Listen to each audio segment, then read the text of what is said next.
নিয়ামত প্রাপ্ত হব আল্লাহ রাব্বুল আলামিনের নিকটে আমরা শুকরিয়া আদায় করার চেষ্টা করব ইনশাআল্লাহ। আল্লাহ রাব্বুল আলামিন সবথেকে বড় বিষয়, আল্লাহ রাব্বুল আলামিন আমাকে আপনাকে মুসলমান হিসেবে এই দুনিয়ায় প্রেরণ করেছেন। পবিত্র কোরআনের মধ্যে আছে ইন্না দীনা ইনদাল্লাহিল ইসলাম, যে রব্বুল আলামিনের নিকটে যত ধর্ম আছে, যত বর্ণ আছে, যত জাতি আছে, এই ইসলাম ধর্মই আল্লাহ রাব্বুল আলামিনের নিকটেই গ্রহণযোগ্যতা পাবে। সুবহানাল্লাহ।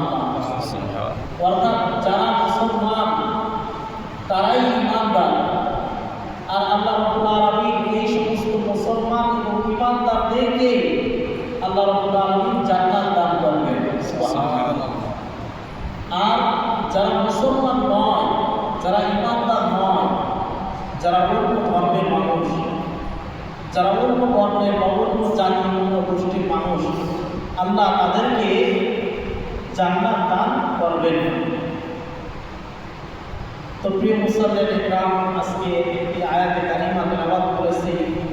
এই আয়াত সম্পর্কে কিছু আলোচনা করার চেষ্টা করব ইনশাআল্লাহ।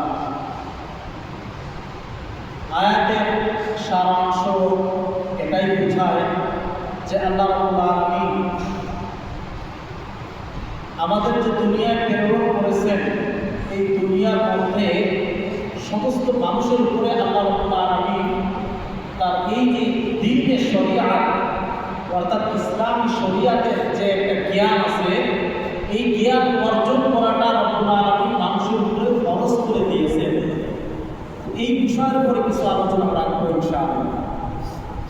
তো দেখেন, ইমাম কুরতুবী রাহমাতুল্লাহ আলাইহি সূরা তাওবার 122 নম্বর আয়াতের যে তাফসীর, সেইখানে তিনি লিখেছেন যে পৃথিবীতে যত মানুষ আছে, এই মানুষের উপরে দ্বীনে শরিয়াত অর্থাৎ ইসলাম ধর্মের জ্ঞান অর্জন করাটাকে দুইটা ভাগে বিভক্ত করা হয়েছে। আল ইলমু ইসমানে, অর্থাৎ এই ইলমটাকে দুইটা ভাগে বিভক্ত করা হয়েছে। একটা ভাগ হচ্ছে ওহিয়া ফরজুল আইন কাসসালাতি ওয়াজ যাকাতি ওয়াজ সিয়ামি, আর একটা হচ্ছে ফরজুল কিফায়া। একটা হচ্ছে ফরজে আইন আর একটা হচ্ছে ফরজে কিফায়া। প্রত্যেকটা মানুষের এই দুনিয়ার মধ্যে যত মানুষ আছে, এই সমস্ত মানুষের জন্য এই দ্বীনে মানে ইসলাম, শরিয়াতে ইসলাম, এই কুরআন হাদিসের জ্ঞান অর্জন করাটাকে দুইটা ভাগে বিভক্ত করা হয়েছে। একটা হচ্ছে ফরজে কিফায়া আর একটা হচ্ছে ফরজে আইন। সূরা তাওবার ওই আয়াতটা কি, ফালাউলা নাফারা মিন কুল্লি ফিরকাতিন মিনহুম তাইফাতুন লিয়াতাফাক্কাহু ফিদ-দীন ওয়া লিয়ুনদিরু কওমাহুম ইযা রাজা'ু ইলাইহিম লা'আল্লাহুম ইয়াহযারুন। এই আয়াত থেকে প্রমাণিত হয়, ইমাম কুরতুবী রাহমাতুল্লাহ আলাইহি তার তাফসীরের মধ্যে লিখেছেন যে এই আয়াতের মাধ্যমে বোঝা যায় যে ইলম অর্জন করাকে দুই ভাগে বিভক্ত করা হয়েছে। একটা হচ্ছে ফরজে আইন আর আরেকটা হচ্ছে ফরজে কিফায়া।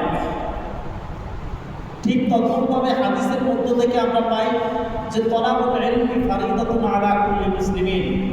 হাদিসটা যদিও হাসান হাদিস, ইমাম ইবনে মাজাহ রাহমাতুল্লাহ আলাইহি তিনি তার কিতাবের মধ্যে উল্লেখ করেছেন যে তলাবুল ইলমি ফারিদাতুন আলা কুল্লি মুসলিমিন, যে প্রত্যেকটা মুসলমান নারীর উপরে দ্বীনি ইলম অর্থাৎ এই শরিয়াতের ইলম শিক্ষা করাটা ফরজ। তো এই যে ফরজ যে বলে দিয়েছে, যে এই ফরজটাকে দুই ভাগে বিভক্ত, একটা হচ্ছে ফরজে আইন আর একটা হচ্ছে ফরজে কিফায়া। তো ফরজে আইন কি এবং ফরজে কিফায়া কি, এই ব্যাপারটাও আমাদের জানা উচিত। আল্লাহ রাব্বুল আলামিন এই আয়াতের মধ্যে বলেছেন যে ফালাউলা নাসারা মিন কুল্লি ফিরকাতিন মিনহুম তাইফাতুন লিয়াতাফাক্কাহু ফিদ-দীন। যখন তাবুকের যুদ্ধে আল্লাহ রাসূল সাল্লাল্লাহু আলাইহি ওয়াসাল্লাম যখন মক্কায় মদিনায় যত মুসলমান ছিল, যত ইসলাম ধর্ম গ্রহণকারী যত মানুষ ছিল, সমস্ত মানুষের প্রতি আহ্বান করা হয়েছিল যে তোমরা আজকে এই তাবুকের যুদ্ধে নেমে যাও, কোনো মুসলমান মুসলমান ঘরে থাকতে পারবে না। তো এমন মুহূর্তই বা এমন অবস্থায় আল্লাহ রাসূলের পরে এই আয়াতটা নাযিল করা হয়েছিল যে ফালাউলা আতামিকুল লিফিরমাতি মিনহুম তাইফাতুল লিয়াতাফাক্কাহু ফিদ্দীন, যে হে নবী, আপনি যে সমস্ত মানুষকে যে প্রেরণ করতেছেন, সমস্ত মানুষের যুদ্ধে যাওয়ার জন্য প্রয়োজন নয়। কিছু মানুষ তারা এখনো কেন বের হচ্ছে না? ফালাউলা নাফারা, নাফারা মানে বের হওয়া, কেন বের হচ্ছে না? ফিরকাতুন মিনহুম তাইফাতুল লিয়াতাফাক্কাহু ফিদ্দীন। ফিরকাতুন মানে হচ্ছে বিশাল বড় একটা দল। তো মুসলমানদের যে মদিনায় যে এত বড় একটা দল আছে, এই দল থেকে কেন ছোট্ট একটি দল বের হচ্ছে? তাইফাতুন মানে আরবিতে বলা হয় ছোট্ট একটি দল, আর ফিরকাতুন মানে হচ্ছে বিশাল বড় দল।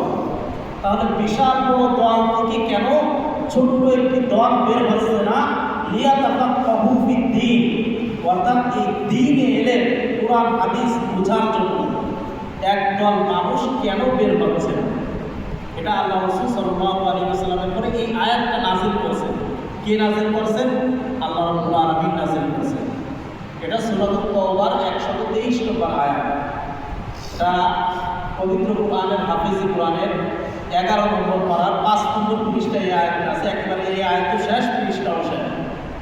তো এই যে বলতেছেন যে তাইফাতুল লিয়াতাফাক্কাহু ফিদ্দীন, যে কেন ছোট্ট একটি গোষ্ঠী বের হচ্ছে না এত বড় দল থেকে, যে লিয়াতাফাক্কাহু ফিদ্দীন, যে তারা দ্বীন ধর্ম বা তারা শরীয়তের এলেম বুঝবে, জানবে, শিখবে।